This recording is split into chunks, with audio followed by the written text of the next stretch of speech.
کہتے جی کہ میں نے ایک مولوی سے سنا، وہ کہتے ہیں کہ کوئی عورت تھی جو حضور پاک کے کوڑا پھینکتی تھی۔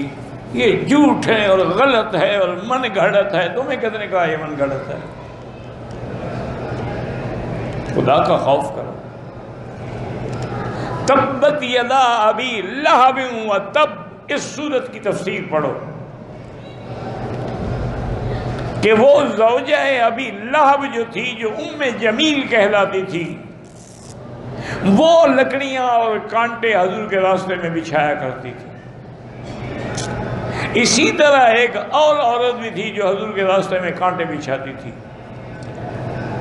حضور صلی اللہ علیہ وسلم 3 راتیں جاگ نہ سکے تو وہ بدبخت عورت حضور کے بعد خود آئی اور آ کے کہا کہ ان شیطانک قد ترکک، اور تم پر جو شیطان آتا تھا تمہیں چھوڑ گیا ہے۔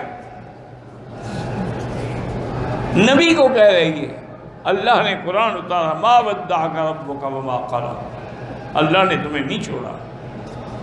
اور اللہ نے اس عورت کو دنیا میں بھی سزا دی کہ وہ گٹھا اٹھا کے لکڑیوں کو آ رہی تھی اور رسی جو تھی نا گلے میں لپیٹ دیتی تھی، تو ایک پہاڑی پہ تھک کے بیٹھ گئی، ایسا دھکا لگا کہ وہ گٹھا پیچھے گیا اور اسی رسی سے پھانسی لگ گئی، جس کو قرآن نے بیان کیا کہ فی جیدہا حبل من مسد۔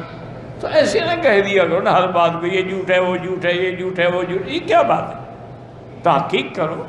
دشمن کانٹے کے ابھی دشمن تو سب کچھ کرتے ہیں۔